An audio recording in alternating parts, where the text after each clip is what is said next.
This causes of the Great War. This is the Five Guys in a Bar / the food fight. Are we good so far? Yes. Pace is gonna pick up. All right. You guys remember from the video?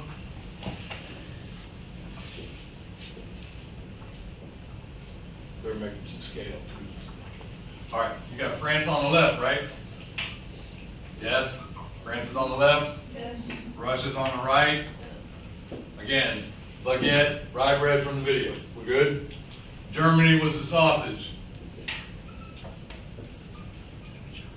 All right. Notice where Germany is. Where are they? No. Oh wait, we just made a sandwich then. We're good? Is it good to be sandwiched in war? No. Probably not. Okay. There's our starting point, so we should be close. I can't wait to see your baguettes. And yes, you're getting graded on drawings. All you have to do is have them. That's all I'm looking for. All right, you made an attempt. Wait till tomorrow. This is your sound effects. Yeah. All right, we had the potato was Belgium, right? That's a potato, just so you guys know. The salt shaker was who? Who's that age? Austria-Hungary, all right. Then we had the tomato was Serbia. And then you had somebody else over here. Britain is the beer. UK, Britain, however you want to call it. Are we good? I know, I can't wait. That's a pretty good potato there, kid. Nice job. Are we good? Yes or no? Yes. Okay, so got a couple things to kind of point out. We got to deal with some isms in this one. So when we start talking about isms, there's several of them that are involved in what's going on. You guys saw it when you went on a museum trip. I'm reinforcing it with the wall out here and what we're talking about today. Are we good? So one of them, you heard the crazy Kaiser say things like 1 word, 2 syllables, empire. What's he gonna do? What's he wanna do? What do you think of it in terms of the ism of the empire? Imperialism, okay. What else could you put with that? Militarism. Yeah, because he built his army up, militarism. What else? There's another one. What's that? What's another one for imperialism? Expansionism. And remember, you guys have been doing HIP documents about imperialism, whether the United States should do this kind of stuff and everything, right? So this is where we are. What about Serbia? They mentioned there was a young guy that shot who? Who got shot? All right, so the Archduke gets shot, right?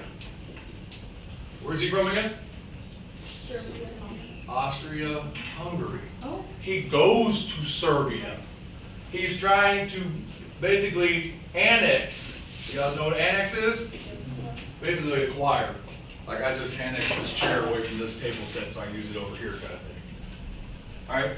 He's going there to do it peacefully. Because what's the other option? Yeah, some kind of violence, right? Well, the Archduke's going to die in Serbia because a Serbian nationalist, now we got another ism to deal with, named Gavrilo Princip. You got these names ringing a bell? Yep. Good. He's a member of a terrorist group, so you could argue terrorism's in this one too, right? And terrorist versus nationalist, is that kind of which side of the fight you're on? Think about it. Yeah, it's definitely up. He's a member of a group called the Black Hand. You guys might recall the 20-minute video that she showed you guys about the assassination and everything, how the guy takes the wrong turn and it's like, oh good, I can kill you now because he took the wrong turn. Yeah, well this is the one, they got lucky. But this group is Serbian nationalists, so in terms of nationalism, what's nationalism like? What are we trying to do here? Why would you have Serbian nationalists and they'd want to kill the guy from Austria-Hungary? Can Serbia make their own decision? Yeah, they're their own country. Could they make their own decision? It's kind of like, could Greenland make their own decision? Take that one in. So the nationalism is like the people there should be able to do it, right? I would think. But not every nation plays that way. Sometimes they want to use those other tools. Are we good so far? Got a couple other ones to deal with. This one's gonna come up. Not a lot of ways around that one. Mainly Russian and German. We good? They don't like each other at all. Probably gonna hear something about this one.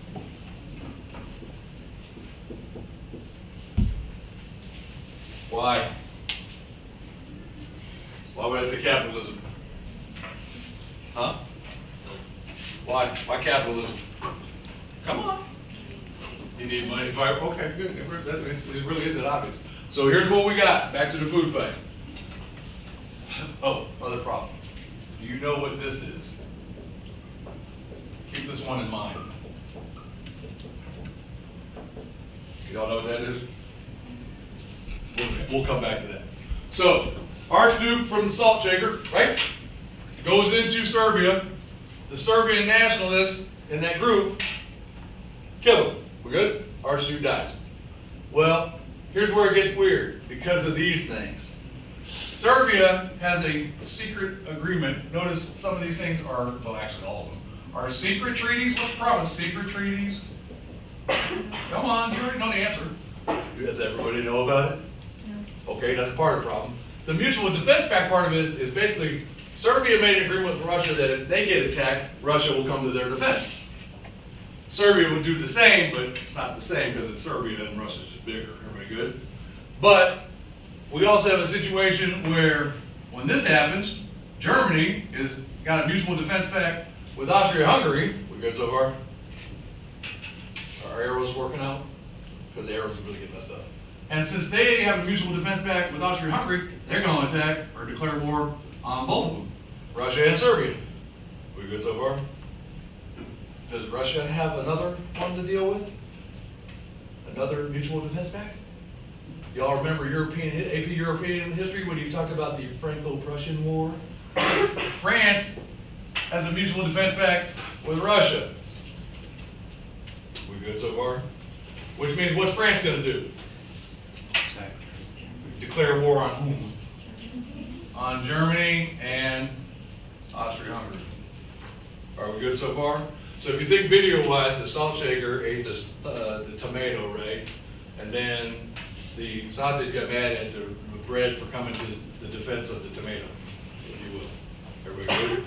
And yes, you can watch that video as many times as you'd like. How's the artwork coming? We doing okay? Okay. What about Belgium? Remember, what was Belgium? The potato, right? What's the problem with Belgium? Huh? They're independent. Like, should an army be able to like walk its army through another country? Like, imagine if Canada wanted to march through the USA to get to Mexico. How well would that be received? Or vice versa, the Mexican army is marching up to go get Canada. This is the point. So armies from other nations shouldn't walk through another nation unless they have like a mission. We good? So because of that, we have something that the Germans do. This is a horrible thing called the Schlieffen Plan.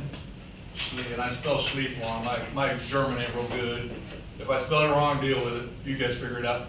Which basically means instead of attacking this way, through this stuff, Germany's going to take the shortcut, the easy route, through Belgium. Did they have permission? Nope. They just went through Belgium.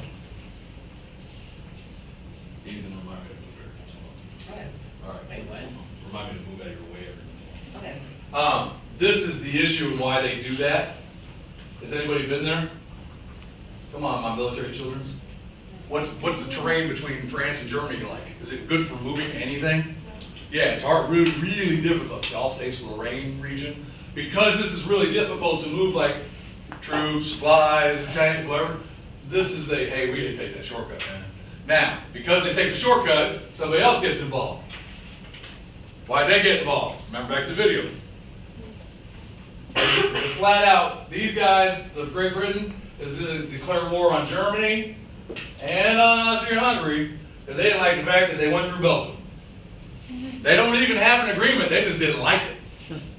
Okay? So, these mutual defense pacts, which were secret treaties, is an issue that has led to some things. Is that safe to say? Okay. Some of the things, and one of your sheets, I believe, says, you have a 1, 2, 3, 4, 5, 6, up to 9 that says domino effect, Great War. All right, well, let's talk about dominoes. So the domino effect. What do dominoes do when you stand them up and then push them? Okay, so if I have a domino over here and I push it to go that way, what are the rest of the things going to do? They're going to fall down. Okay, so that's basically when you start with Archduke Ferdinand gets shot. Austria-Hungary ain't happy about it because it's their Archduke. We good? And then you get, well, because that happens there, Russia declares war. It's going to be domino after domino after domino. All of those things are listed in the hallway on that side. All right, they're all spelled out for you. Take a picture of it on the way around. We'll deal with it. Everybody good so far? The other thing is just to point out some stuff. Where's the United States in this whole matter? Across the ocean, actually, I'd be over here, right? So, okay. So if the United States is across the ocean, what's the new ism? Like, do we get involved in European wars? Why not? Isolation. Because of isolationism. That's pretty much our policy. You guys remember the Monroe Doctrine? Stay out of Europe. You guys remember President Washington saying, stay out of other nations' stuff? Well, we're about to change that quickly. You guys remember when I drew the birthing thing? We were getting ready to get into the Spanish-American War? Yeah, we're going big time real quick, real soon. Is everybody cool? So, USA is going to isolate. Something tells me we're going to take advantage of our economic system and capitalism to do what? Come on. What's the USA going to do? They're fighting wars over here and we're on the other side. What are we going to do? Supply them. Good for business. Everybody good? Yeah. Is it bad? It's like, if these two are fighting and I give you a gun and some bullets and you a gun and some bullets, thank you for money. Thank you. Bye. That's basically kind of it. That's good. Yeah. And then, oh, you're right here. You need some more too? Oh, thank you for the money. Bye. That's kind of what's going on. Now, another way of saying isolationism, you get to draw a bird now. I already drew a bird. What kind of bird is that? Very good, class. See, I draw good birds. We have what's called the ostrich syndrome, which means la la la la la, we don't see nothing. Stick my head in the sand kind of thing, right? And zoom in on my ostrich because it's amazing. Right? So the United States is like, nope, nothing to see here. Need any more supplies? It's good for business. Right? How are we doing so far? Does it make sense? All because of what? Isolationism? Or why is this all started again? Archduke gets shot. It's the one thing that just kind of puts it into play. The way of describing this, and again, you got all these guys. What kind of governments do most of those nations have? Monarchies. So the system of government is going to matter, and I have to apologize to anybody from other classes that I didn't talk about this first. The system of government matters because most of those guys have a king, or a czar, or like the Kaiser. So are people going to argue with those things? Probably not. So the population is basically, when you get to this guy, he's like, look, we don't need royalty, we can do our own thing. And on our side of the ocean, being a democracy, into the republic for which it stands version of it, we don't get being told from the king what to do we? Like, we kind of got away from that, didn't we? And that's a big deal. This is the bigger deal, because again, it's not a bad idea, but that's the part that makes it bad. Are we cool? And again, the whole idea of the Mutual Defense Pact is, if Amy and I have a mutual defense agreement where if I get attacked, or she gets attacked, we got each other's back. So if Olivia decides she wants to beat the crap out of Amy, I gotta come and, I gotta deal with you, I got no problem. But if Christy's defending Olivia, we just expanded the fight. The dominoes are falling. Does that make sense? And that's what's going on. Again, the type of government lends to a lot of that, but at the same time, it's the upper ends doing it. Please note that rich people don't generally fight wars, do they? Who do they send? Huh, how about that? That might be an issue. If you fight and die for your country, though, is that noble? Yeah, that goes back to that idea of nationalism. And again, in Germany, they're gonna have a lot of that kind of, it's like patriotism taken to a different level, folks. And it's almost unhealthy. You could argue it is unhealthy, depending on your perspective of it. Does that make sense? So we've got to deal with that stuff. We've got to deal with the dominoes. We're on the other side just, and now we got fighting. Now, when did all this stuff happen? Give me a year. 1914 is the start point. 1918 is our end point. This is where it gets weird. It's going to end in November on the 11th at 11 a.m. So the Great War ends on the 11th month, the 11th day of the 11th month at the 11th hour of 1918. Where are we again? Are we in it? By 1918 we're in it. Are we in it to start it? Okay, so there's a couple things going on. We don't join until 1917, and the war's over by 1918. What's that make us look like? There's a couple reasons for that. We got to talk about Russia tomorrow. We're gonna. But we showed up late. What's the benefit of showing up late to a fight? They might be tired. I'm fresh. So, for example, if there's a fight in the hallway, I hate admitting this sometimes, but I'm not jumping in right away because experience tells me if I jump in right away, something might happen to me. If I wait a little bit, let them beat them up a little bit, which hey, they'll get tired. They're easier to break up a fight when they're tired. Does that at least make sense? Same thing applies in war. We showed up late, but we were following the isolation policy, otherwise known as the Austrian syndrome, because do we get involved in European affairs? No. This is our dilemma. We're going back to our isms. Now, what's the problem with European issues like this crossing the ocean? What's our population look like? Is it a bunch of immigrants? And it's expanding? Well, this is an issue because basically we're talking about our relatives are dying. This is a problem. To go back to the sandwich here, please note, this area right here, these guys cannot stand each other. Russians and Germans do not get along. And in that area alone, there's going to be about 1 million dead people in one spot. So think dying in place. But do you know anything about Germany? What's Germany's problem? They're surrounded, yeah. Should you go to war if you're surrounded by enemies? Probably not.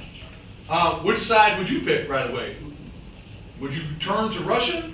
Or would you go through Belgium to get to France? Because again, we can look up some French jokes real quick. But the idea was going to the west. We got some geography to play with now. France, Western Front, that's the west. Good. Russia's in the east. You good? That would be south. If you say north is up, you're flunking the class. All right? We good so far? So the geography now plays. Again, where are we? Way west. Western Hemisphere west. That make sense? I mean, they are too, but we tend to just go with us. Are you good so far? All because of what? Uh-huh. And what was he trying to do? Yeah, peacefully. Please remember that. So a peaceful annex would be like if we send a military representative or the Secretary of State said, hey, can we buy Greenland from you guys? We don't have to go to war over it. Or if can we buy the Panama Canal back? We don't have to go to war over it. Let's just buy it back. That's a peaceful way of doing it, right? Well, if the people in Greenland and the people in Panama don't like that idea, we might wind up with another one of those, which will lead to that. That could be problematic. By the way, do old people fight wars? No. Huh. So who's going to do it? Huh. Keep that one in mind. I'm technically old, thank goodness, on some of these numbers. But at the same time, think about what that sounds like. Have you ever phrased like draft dodger, things like that? People that wouldn't sign up. Young guys in the room, that one's a selective service. You have to register by the time you're 18 by law. Ladies, you don't have to. We don't do that. You get to stop. The men got to do that one. Long story behind that one too, but there you go. Questions about the food fight or anything? Anything? Yet? We're going to stop there.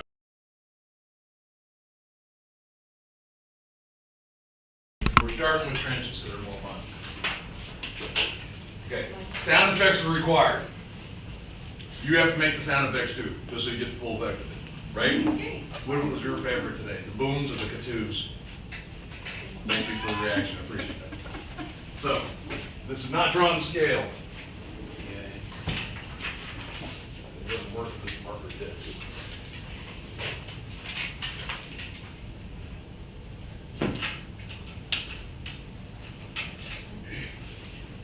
Go. Draw it, Like the whole, like, the whole thing. page? Yeah. Yes, You like draw it however you need sideways. to, but you get the whole thing on there. Trench warfare. That's enough. You guys know what this looks like. So. Actually, this is like a cow udder if I added one more hole, but. Get it? Beautiful. Yeah. This is what you're gonna make a cake out of into, right? Out of the Cow. Trench, into a trench, not a cow udder. calorie cake. Okay. What's the middle called? No man's land. No man's land. Why is it called no man's land? Not much good. You don't want to go there. We got barricades, right? Might have some barbed wire. Don't judge. Those are barbed wire there. Make sure you guys have yours. What else might we have? How about mines? Like landmines?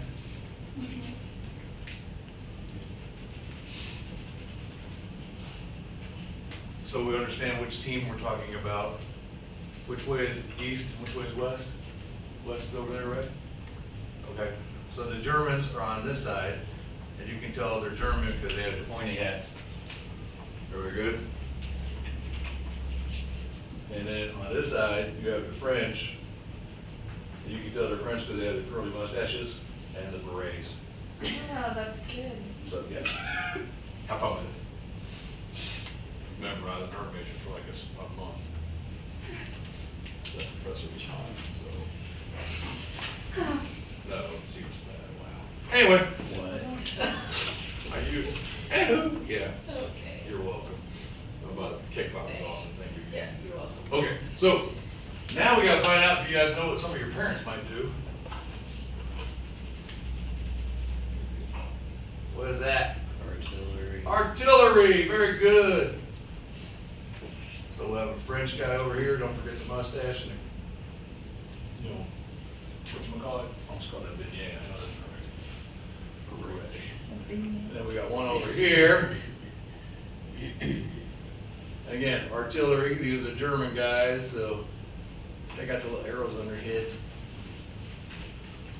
How's it coming? These are cute.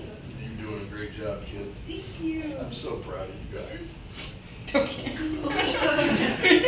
Alright, so we got probably more than one person in there. What do you think? Probably. So if you have like multiple guys in there. Something like that. They probably have machine guns because that's a new weapon, right? They're ready to fight. The French probably just have baguettes, but we're very good machine guns. If you wanted something really funny, there's French military victories of the 20th century. There's none if you Google it because they didn't win very many. They got occupied twice. So that's us. The French are speaking German, folks.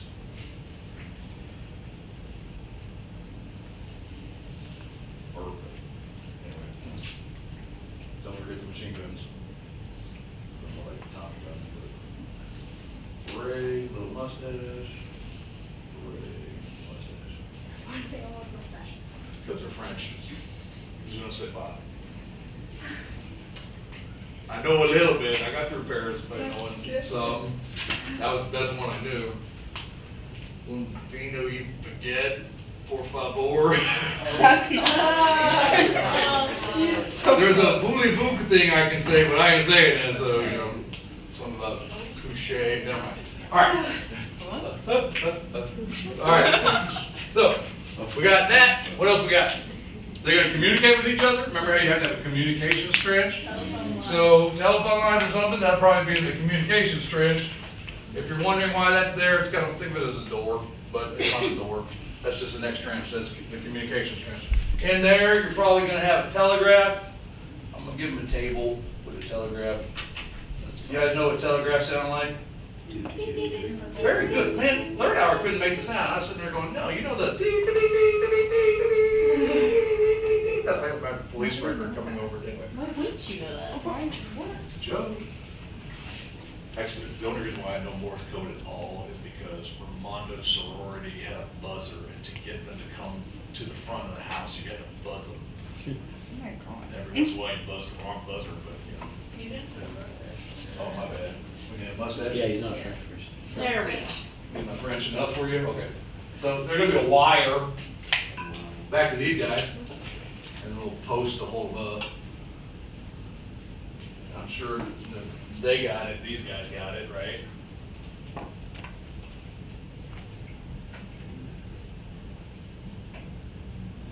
We good? How important is communication on a battlefield?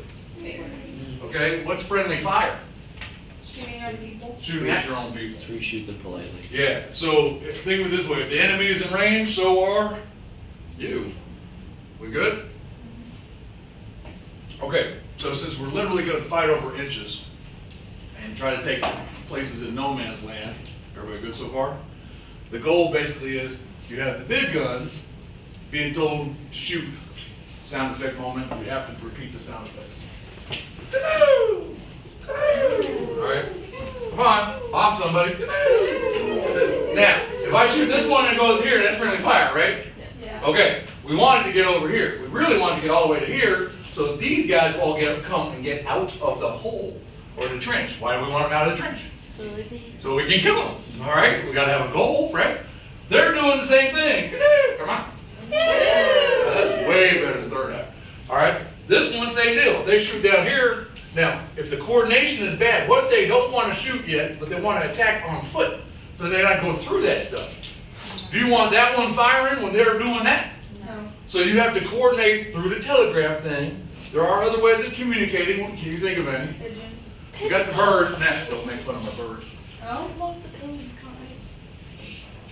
Oh, that's so really good. That's a pigeon. Right. Yeah. It's just like one. Good answer. Your grade went up. Okay, so we're delivering those. How else can we get there? How do you- Send the runner. You can have a runner, probably gonna be on a motorcycle, so you get to drive a dude on a motorcycle now. Okay. Yeah, you do. Gas tank, wheel. He's kind of chill in there. Yeah. He's a messenger. Wait, you got a mustache. No, he's wearing a helmet. Oh, okay. Yeah, we're trying to save his life. We good so far?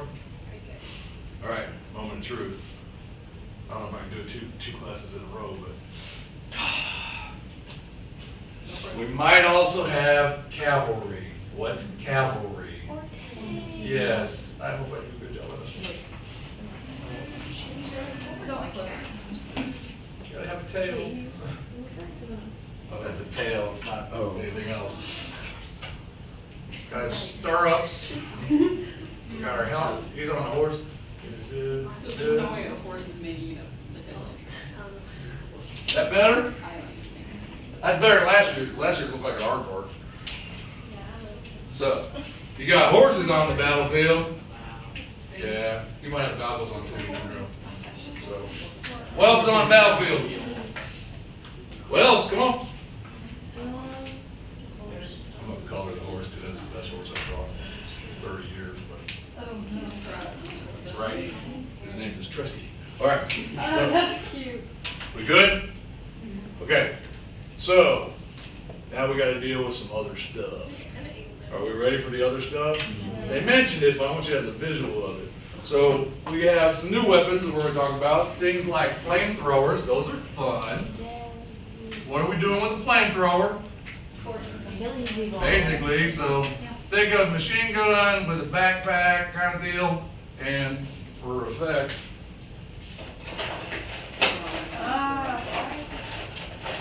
we need some fire. Make the sound. Yeah, that you sound like you're clearing your throat. Good.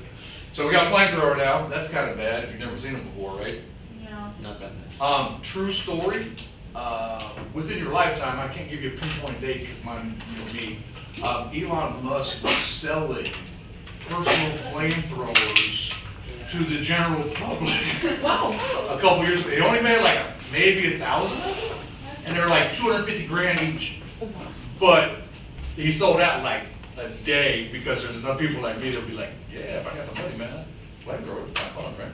So, and yes, Yeah, the next door where I live sells one of that's, those. there you go. Yeah. That's Give me a price tag. I want a price tag on aisle 5, all right? So, we got flamethrowers. What else might we have? Come on. gas. Yeah, that's bad stuff. So for gas, we're gonna get to bombs. We haven't got the bombs yet. We gotta do it with gas. So for gas, let's go with, we're gonna give it to the French. So they're probably gonna use a mortar tube. Y'all know what a mortar tube is? No. Basically, it's like a big Roman candle. For those who don't know, it's like think firework. You got a grenade, poof, you like launch it out. That's a little boom. What's how this make? Boom, boom. That's pretty good. So they're gonna launch things like gas canisters, and this is a terrible drawing of a gas canister. You probably should remember the ones from the World War I museum better than I can. French dude. Yeah, you guys know what I'm talking about. So make that. Where's it gonna go? To the trenches. What's our sound? This is a foam sound, yeah. Foam, and we're trying to get all the way over here. And when it gets there, this is the gas. This is the gas. What's gonna happen with the gas when it gets over there? It's gonna It's gonna dissipate, go right? around. But it's gotta do its thing first. So now you got clouds of that crap. What's that? Yeah, gas clouds, right? You good so far? So you're gonna have chemical and biological weapons. Some of them, if you remember correctly and you have the marker pencil to do it, you have mustard gas. That's why we're going yellow. We're good on mustard gas, right? Yeah. What else might we have? Chlorine gas. Chlorine gas, yeah. Well, anything else you can think of? Let's think of another weapon. Tanks. If it flies, it dies. If you ever, what we got? Airplane. Hey, all right. So we got airplanes. You got the little pilot's head thing, and he's sitting in it. There's a propeller there somewhere, and we got. This is the Red Baron, by the way. Oh, nice. Yeah, just so you know. No. Oh, that's good. Thank you. I told you I was art major for like a month. Hold on, that's really All right. good. That decent? Y'all know what he's doing? Yeah. Shooting. I win a lot of Pictionary in the house, just so you know, or telestations. What are you gonna do with the plane? Drop things. What are we gonna drop? Bomb. Okay, what's the bomb sound make? Who's doing that? That's perfect, good job. Give me a bomb sound, guys. All right, so the bombs are dropping. That must be a German one that doesn't know where he is, right? Because he's bombing his own guys. Oops, right? Oh. That's friendly fire right there. By the way, when you get to Vietnam, #1 reason, like, truth, death for ours, at one point in time was because of friendly fire. The helicopters didn't know what they were doing. They couldn't tell who was down there. So, there you go. How's our bombs looking? Now, new technology, so we got airplanes now. What are you gonna put on the airplane to make it more effective? Machine guns. Okay, we got a problem with that. What's the problem with machine guns?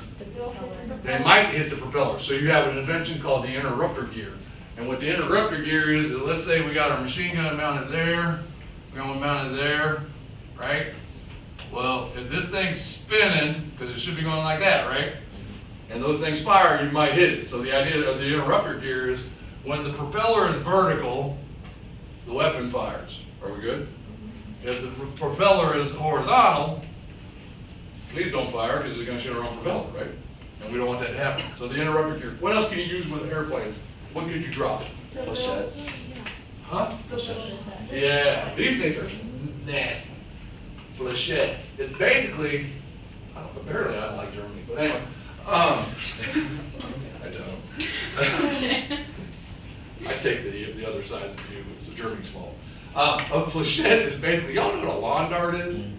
Like, you know what a dart is when you play the game of dart. Now imagine a dart that's probably about the size of, I don't know, my shoe. Somebody else is like, think size 14 shoe-ish. Yeah, that's, I mean, it's like that long. That's a lawn dart. Flechettes are like that. Now think about it. If you drop a dart, we got any sound effects going with that thing? They're real quiet. So you could be minding your own business, trying to get from your trench to the communication thing, or go find your dang horse, and a freaking lawn dart will hit you in the head. And literally, they use that for a while, so you get to see that one again. I didn't mention this earlier, but the other one that's really weird on here is the fake trees. Oh, yeah. I don't get it, I don't, but they're real. There's only like 5 in existence. You would have a fake tree show up, which makes no sense. So if you have a fake tree, that part should be brown, but.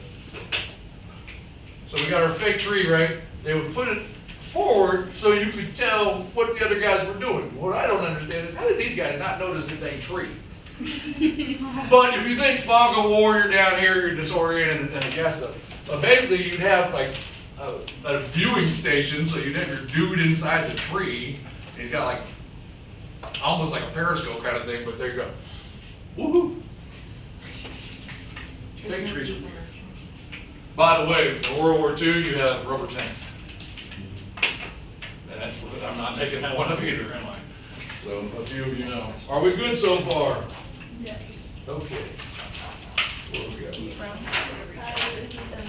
All right, we got the basic idea, we got the fake trees, we got chemical, biological, I gave you a horse, we got birds, we got motorcycles. All right, trench warfare is good for now. We're good for now?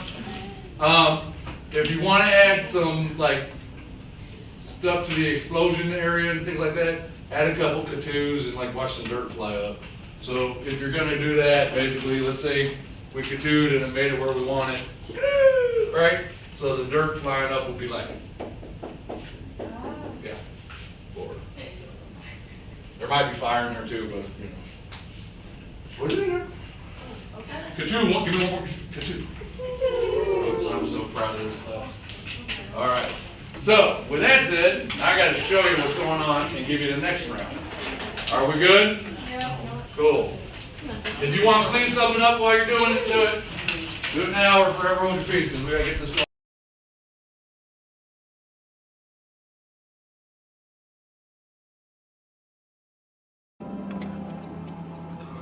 It's quiet. Yes, quiet. And now we begin again.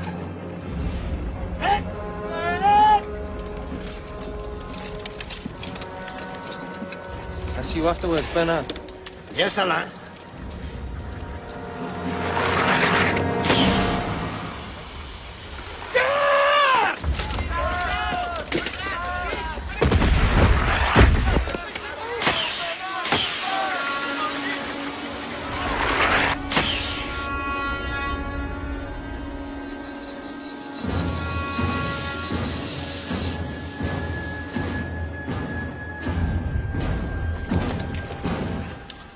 Must.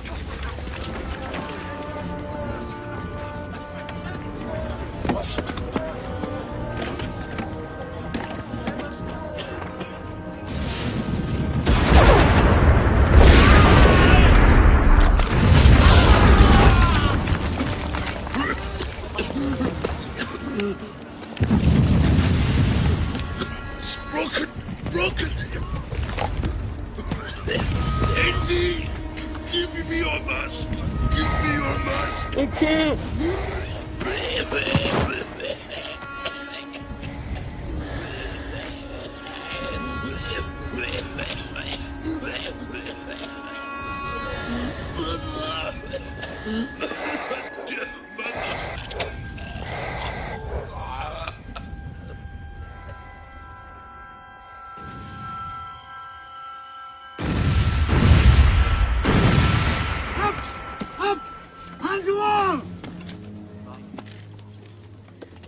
They're not attacking! They will!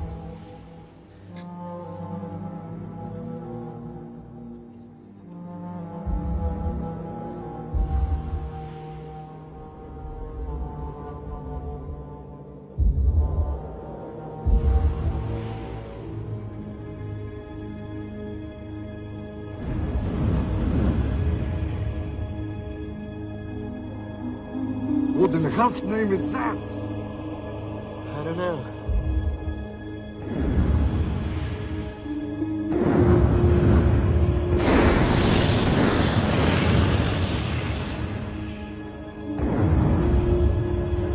Mother of God!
So, we got trench warfare, we get the ruinous naval strategy, a couple new technologies to deal with. I gotta erase this so I can know what I'm doing. So, give me a moment. Do you guys think of anything regarding underwater strategy? Very good. What are we gonna call submarines? U-boats. Why do we call them U-boats? Is there underwater? Underwater boats, that's right. That's pretty good. We good so far? Alright, we gotta get ready to go underwater, so this will be fun. If you have any blue you want to use, feel free to use the blue. Good, we're on the water. Then to mess with you, I gotta make the submarine, so we'll see how that one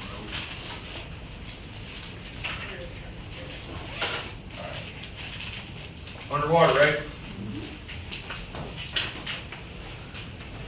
Good? That's water. Okay. Got a couple things to think about though, that you need to know about. Sussex Pledge is one of them. And we're also dealing with submarine warfare. Dun, dun, dun. What is it? Submarine warfare. Dun, dun. That's terrible. Submarine warfare. Much better. All right, this thing, Sussex is a place in England, if you didn't know, and they have it like a pre-war agreement, if you will. Everybody good? Basically, it's identify what you're shooting. Does that make a little bit of sense? So the idea is if you have a boat, and I gotta get my submarine going here first. So before you can shoot the boat, let's get the submarine. Some of you understand why I did this. Oh, that's good. Solid submarine. Yeah, I want yellow. I don't know if they were yellow or not, guys. I just had to do it for you. Okay, we good? Okay, so now we need a boat.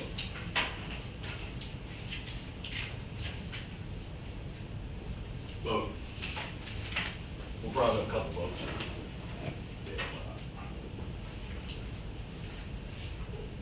We good? How are you gonna identify said boat? What do you have to do? How do you do it? You can communicate, so we could go maybe, or you can raise up, what do you call those things? A periscope. Isn't that amazing? Look at that. What do you do with the periscope? What are you looking for? Why are you looking for a flag? Where would the flag be? It could also be a number on the side, but usually it's a flag on flying, right? And the same thing over here. What is it? If you shoot at your guys, what we call it again? Friendly fire. Yeah, that's bad, right? We good so far? All right. What if that's the bad guys and that we're the good guys over here in the yellow submarine? What are we gonna shoot them with? Technology. Torpedo. Yeah. So torpedo tube be like right there. Yeah, it's gonna make a whoosh sound. What are we gonna do? Whoosh. All right. Yeah. So we identified the whoosh, and we got a torpedo here with another propeller thingy. Don't even start drawing penises, please. Thank you. I think third hour drew like 9 of them, but anyway. If it hits the boat, you get an explosion, so you, right? Which means since it's in water and you get an explosion from the torpedo, the water's gonna flood it. What's it one? That was terrible. All right, do the whoosh thing again. Let's go back to it. And you gotta know we're singing. You got at least 3 people up there going, help me. Okay, good. So that's what that. Now, that's after identifying who it is. Are we good? That means they're following this thing. And we have good old-fashioned, traditional, nice guy submarine warfare, which sounds terrible to say nice guy warfare. Germany's not doing so hot. Here's a couple things you need to know about Germany. Germany basically is led to believe they're winning. Like most of the war, they're led to believe they're winning. This could be problematic for them in future lectures. Everybody good? So Germany decides to change their naval strategy to, and I'm just going to draw a little arrow from it, unrestricted submarine warfare. What's unrestricted mean? Yep, pretty much. See it, shoot it. Now, what's the problem with see it, shoot it? You might be shooting neutral country boats. Yeah. And who could be on neutral country boats? Civilians. Could be us. If it's us, wait a minute. That's gonna be problematic. So what you're gonna have is this is gonna cause a few problems. The reason they're doing that is because what are we doing during most of the war to this point? Who we supplying? Basically both teams in a lot of ways. So if you think about it, if we got American stuff here, you got American stuff here, you got American stuff there, and there. Does it really matter for us what they're doing? As long as we got paid, which sounds terrible, but at the same time, we're isolationists, right? Remember that isolationism? President Wilson kept us out of the war, right? How do we feel about wars in Europe? Why? Monroe Doctrine, all right? So we've got a few things that's like, yeah, we don't need to get involved. But we're going to get involved because what's going to happen based on unrestricted submarine warfare? We're going to get hit. A boat with 128 Americans on it. What's the boat's name? Lusitania. So since it's sinking, Lusitania. Oh. That's amazing. Right? That's the boat. It's capsized, it's bad. Crap. It's a terrible boat, but there you go. It's filled with water, that's why it's blue. You guys good?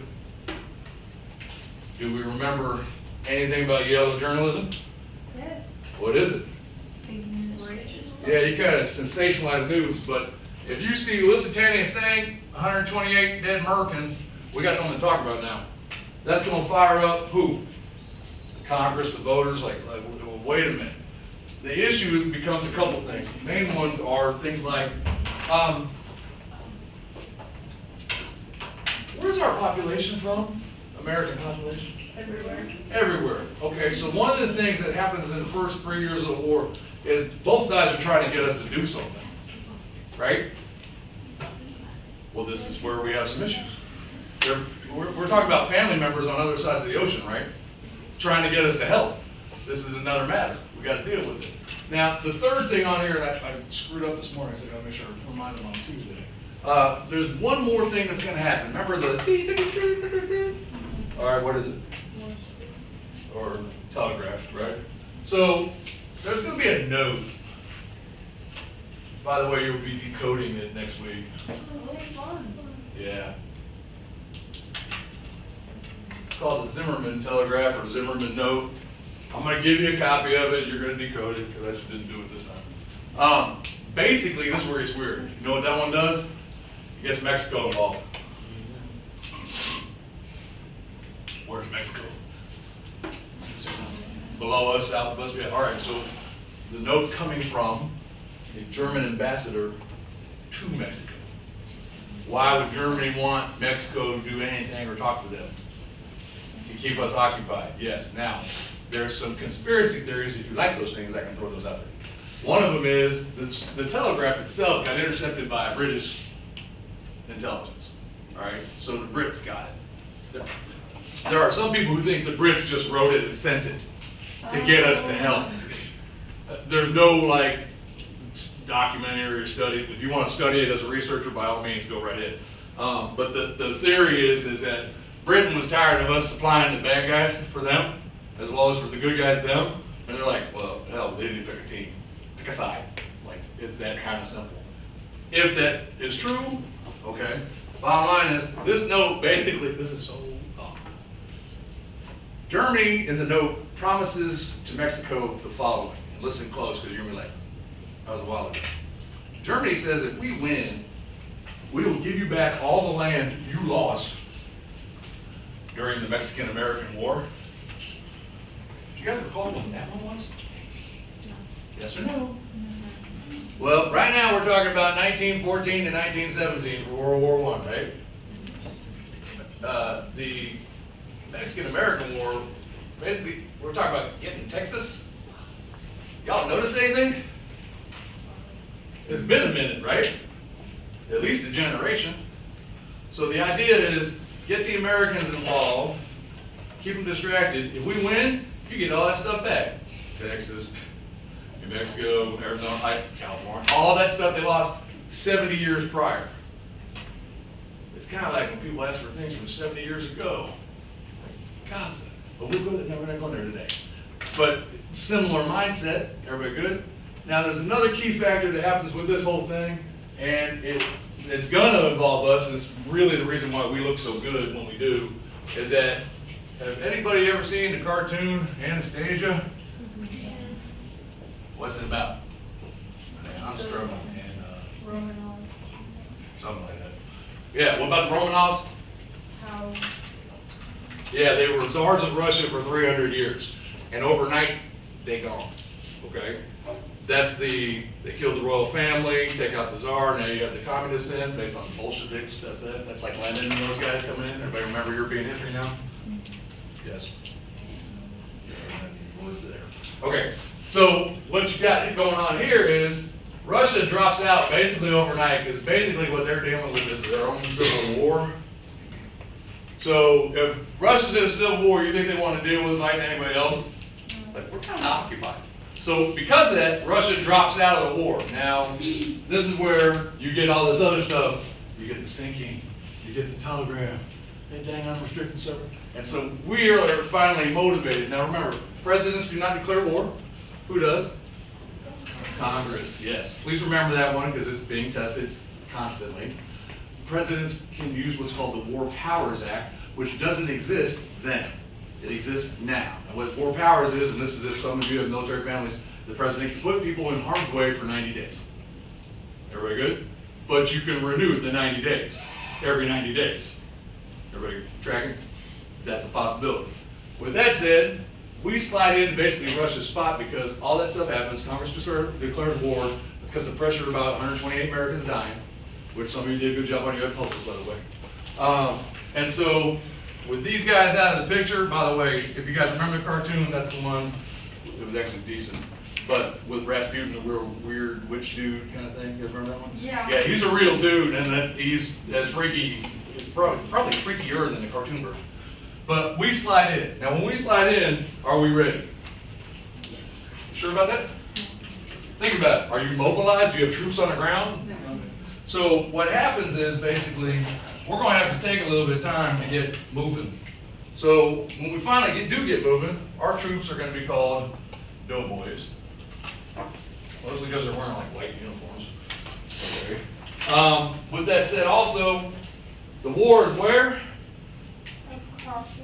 Across the ocean. Okay, so if you haven't heard the rallying song, I'm not going to sing it, not loud, but it's the over there, over there. That's the best you're getting, but otherwise I sound like a Chewbacca singing or something like that. So, everybody good? But that's, the war is not ours, but now we're in it. So in 1917, we joined. Are we good? Thing ends in 1918. What do we look like? Like we showed up and something gets done. Pretty much. How does that make us look? Cool. Cool. I'm gonna stop with cool because here's what's gonna happen. Using a reference I hope you all understand. Has anybody made it from the kids table to the grown-ups table at a holiday yet? What was it like first time? Go ahead. Magical? Yeah, that's a great word for it. Anybody else want to chime in on that one? Dramatic, a little different, but bottom line is this. Are we an old nation or a young nation compared to Great Britain? France. We're babies. Remember how I drew a little thingy and we talked about, we haven't finished that, by the way, so I hope you still have it. But the idea is we're kind of young and we're making it from the little kids table to the big kids table. So when we have to decide this thing and what the post-war world looks like, it's going to be impactful because we's involved. Everybody good? And that's a big deal. And that's what we're going to pick up with on Tuesday, if that's okay. We good so far? Are you happy with your drawings? Yes.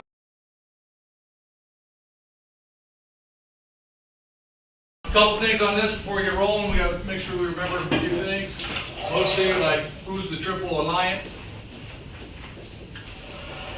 Don't speak up all at once.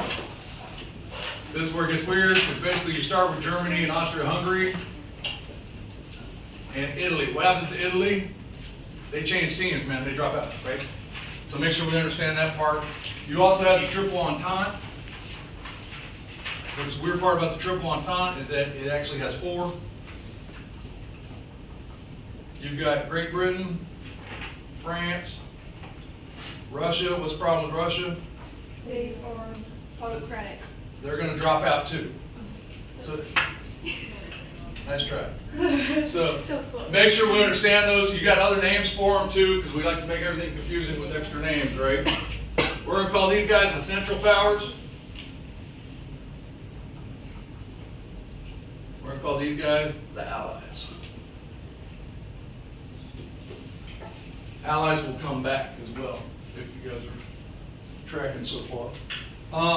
We did talk about Zimmerman note. Did we go into Zimmerman note about Mexico and all that stuff? I can't remember. Did I mention Mexico and Yeah. Texas and all that good stuff? Okay, good. So we're actually on track. We should be done fairly quickly. The biggest thing you got to remember with Treaty of Versailles, it basically is official as of, what day is the war end? November 11th, 1918 at 11 a.m. So it's the 11th month, 11th day, 11th hour, 1918. Sorry about that. They should have thought earlier, I guess. Right? But that one we got to make sure we take care of. There's a few things that are very key points here. I'm going to give you like 3 of them. The biggest one is Germany gets blamed for everything.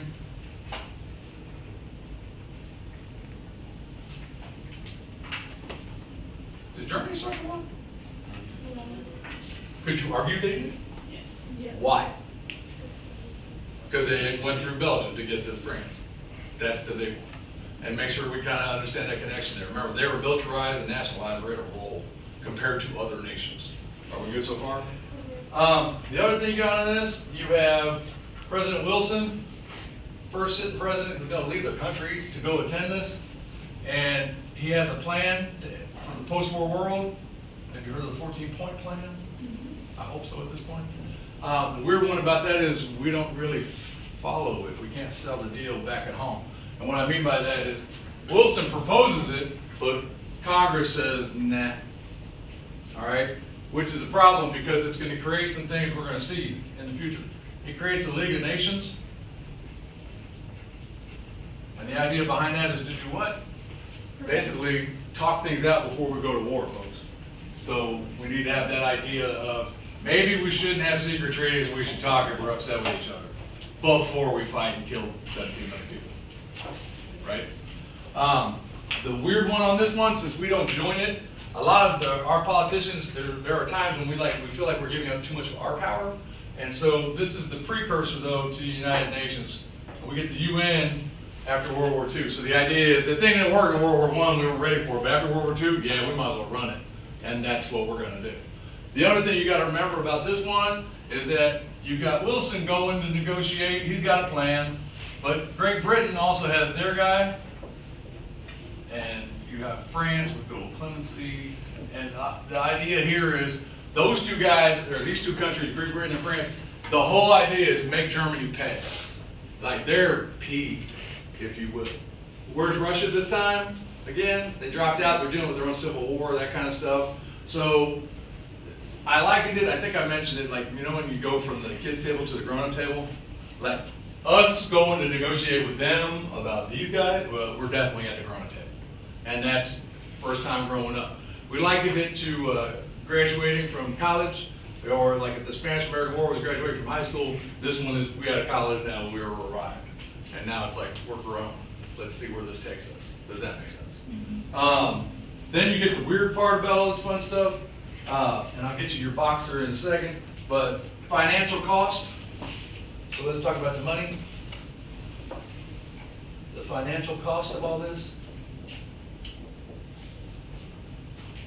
You guys ready? Yes? Okay. I'm going to give you Germany first. 37.8 billion. Billion with a B.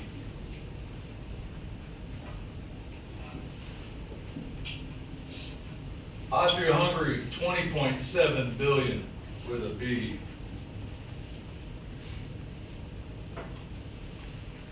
Italy is weird. Again, why is Italy weird? Yeah, they changed some teams. So Italy, I'm gonna put it in the middle, so it makes a little bit of sense because they changed the team thing. So they go from here to there. Does that make sense? Okay. 12.4 billion. That's a lot of money, folks, isn't it? Numbers are getting up there. Add those three together if you would. But before you add Italy into it, divide it in half. And since I suck at writing it down, it was 12.4 billion.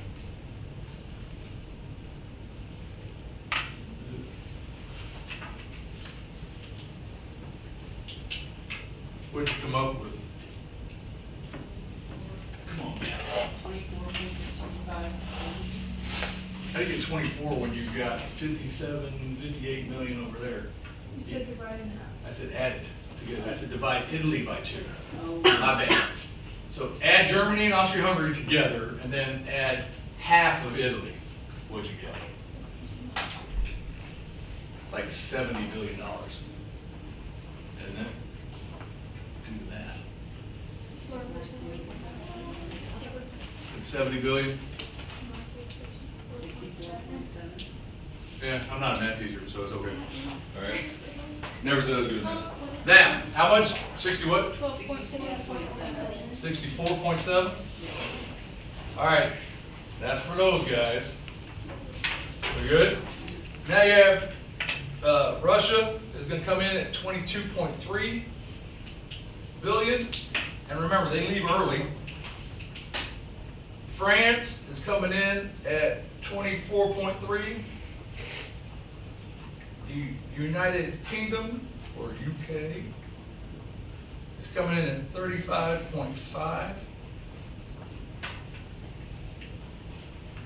This is the weird one because they're going to drop out, but it still counts, right? They drop out, we slide in. But when we slide in, we also come in with 22.6 billion. Add those up.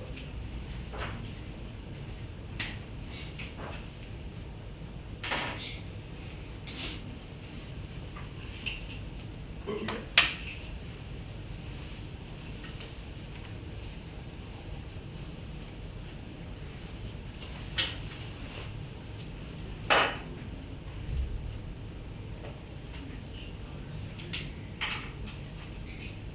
Hello, what we get? It's like 105 billion or something like that. Yes. Oh, add half of Italy too, I forgot. Thank you for that. So we got 6.2 going this way, and 6.2 is going that way. Italy's messed up. Where we at?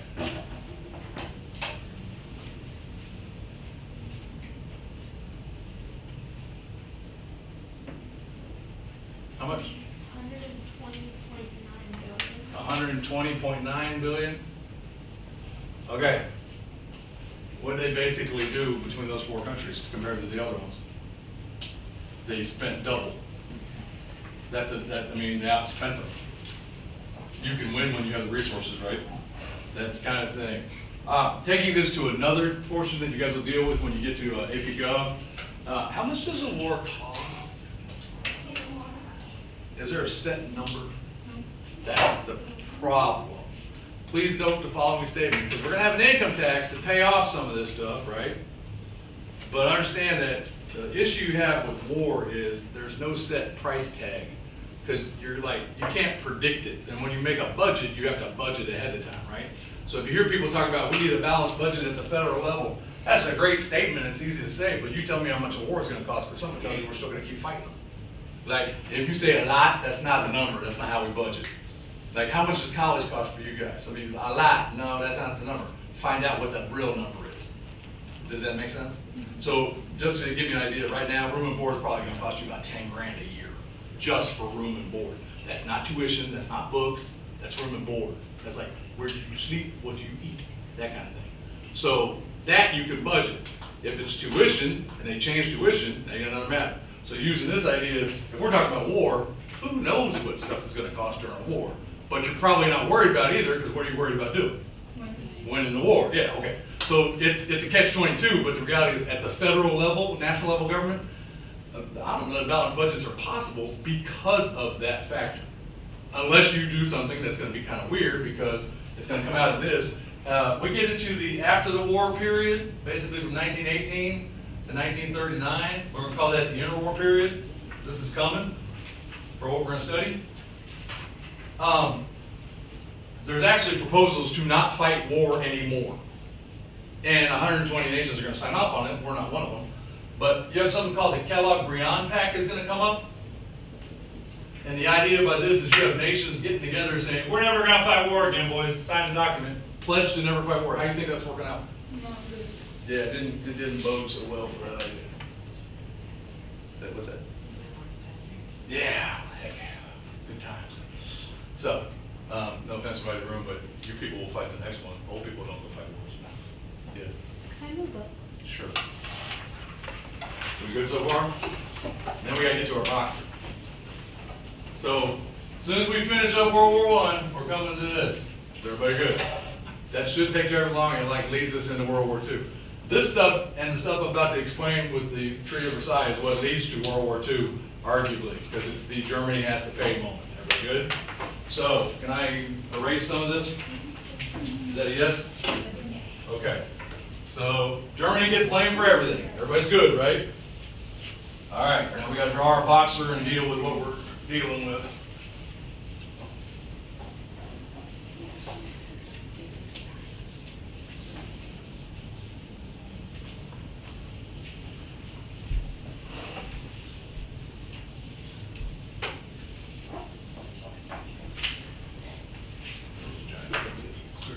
Okay, Germany as a boxer.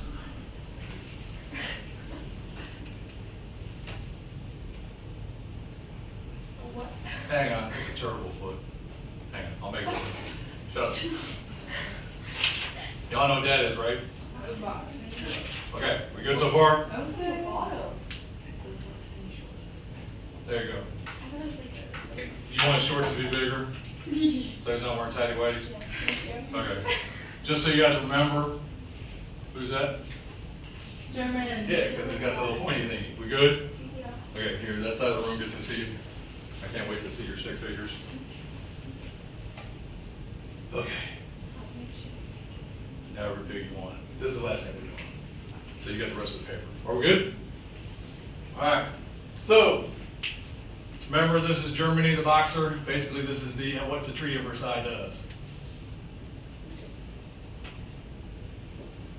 Germany has a boxer, and we're talking about the Treaty of Versailles. And in a lot of ways, you can say this is causes of World War II. And again, this is the end of World War I, but causes of World War II, because boy, are they going to use that as a rallying cry. And just so we remember who's going to use it, figure it out. We good? Man, I'm getting better. Shut up. All right, we good? Is it? Nah, hey, bud. Yeah, feet are hard for some reason. The boxing gloves are easy. We good? How come you got no feet? Okay. Where's your feet? Okay. Okay. All right, we ready? Biggest thing.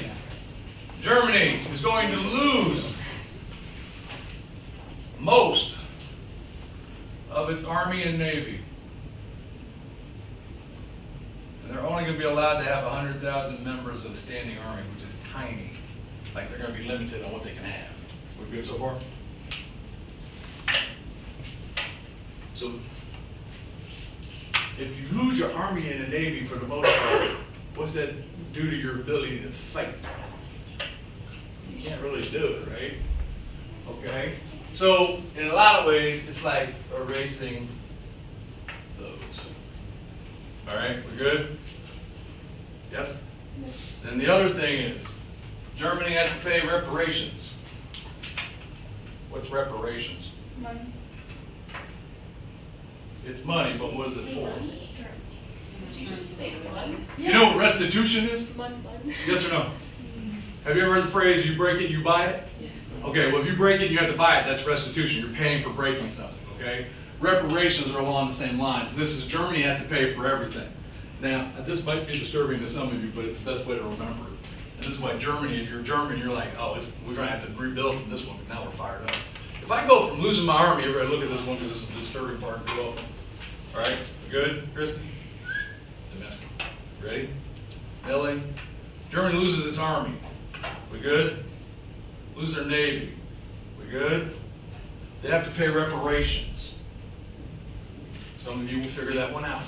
Because Germany's war-torn and can't exactly do anything with their money because they're not doing so hot, because now they're in the Great Depression.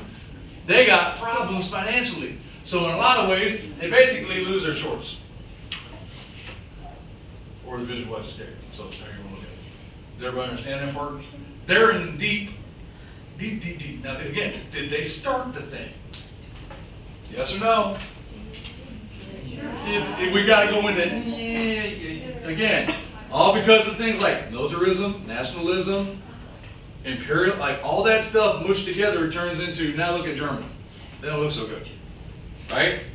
They're going to have to change their ways in order to keep, to rebuild. That's going to happen during what? The interwar period, okay? So basically, they're going to wind up with a charismatic leader that says, you know what, we ain't following any of them rules. We're just going to do our thing. Like, do you know anybody who doesn't care about rules? Take it. You don't take that in. Huh? What you got? Yeah. So, these are big ticket, big deals. Now, it's going to lead rise to, our guy, or that guy, whichever your kids are. I don't know. But this is where we are. So you've got about a 20-year window where stuff is going on, and it's bad in Germany. Now, when you think end of World War I for us, what do you think of when you hear 1920s? What's going on in 1920s, folks? Not Great Depression, no, that's 1930s, folks. 1920s, everything's good. We just want a world war. So we have the Roaring 20s, yes. Things are good. Y'all remember reading that dang book, Gatsby? I can't stand that book, but it does cover what's going on. We're doing fine because it's after a war, right? Not our stuff getting blown up for the most part, right? Because it was on the other side of the ocean. So we're doing great here. Germany, not so much. Everybody good? Now, towards the end of the decade, some things are going to happen because you get the stock market crash and that kind of stuff. So this is the weird part with this whole thing. World War, we're focusing on things called foreign policy. Does that make sense? Because we're getting involved in foreign stuff. Everybody good? What do you think we're going to do now? We're going to deal with domestic things. So this is things like, have you heard of the monkey trial? The whole Scopes trial? Teaching evolution and things like that? That's this time frame. This is Roaring 20s. This is women getting the right to vote. There are things going on now that are very progressive to the domestic policy versus foreign policy. Domestic policy, you're basically taking care of your own. Foreign policy, you're keeping an eye on whatever's outside of you. But also remember, what has our policy been for the better part of our existence is don't get involved, right? So we're no longer isolationists, we're at the big kids table now. And are we involved? But we're also established, we got more, we're better off than most countries. Are we good? Then that collapses with 1929 stock market crash, and you get to 1930s. What happens in the 1930s? Come on, you already said it once. Yes, the Great Depression. And to put things in perspective, and just to show you how old some people can be right now, My father was born in 1932. He will be 93 in January. Or excuse me, June 23rd. So Depression babies are still alive. The old is it? They're old, but a lot of them are still alive. So they got to watch in their early years, basically the Depression hit, and then they get into war when they're teenagers, roughly. That makes sense. How old are you guys? 16, 17, 15-year-olds? Basically, if you think 15 and you were born in 1932, you're talking 1947, right? So World War II would just have been over in your lifetime. That makes sense? So there's a lot of, okay, now kind of that frame of reference, if you will. Any questions on this? Because again, we're going to focus on this one for a lot longer until we get to going, we got to go back over and deal with World War I. Now, do we start World War? Did we get into World War II right away? The answer is no. We try to stay out of it again. We got other things to worry about, domestic stuff. Can you at least appreciate that one? So then it's as you guys know, bombing of Pearl Harbor brings us in. But prior to that, you're going to basically have this entire time frame. This guy's rebuilding and doing stuff, taking things back. You've seen how like Russia is trying to take back most of Ukraine, stuff like that. That goes back to this time frame. Germany's going to try and take back things that they lost during this time frame, during World War II. So there's a lot of eerie similarities, but it all makes sense if you take it back to Treaty of Versailles, because it changes the dynamic of everything. You got to remember that Russia turns into the Soviet Union, right? So that's a whole nother ballgame, and it's just going to keep going like that for the next few weeks, if you will. Are we good? Nate, sit up. So, questions? Are we good here? You're happy with your stick figure boxers thingies? Did you take away their arms and their Army and their Navy? Outstanding. And I think we're good for this thing. We're going to wrap it up. Thank you.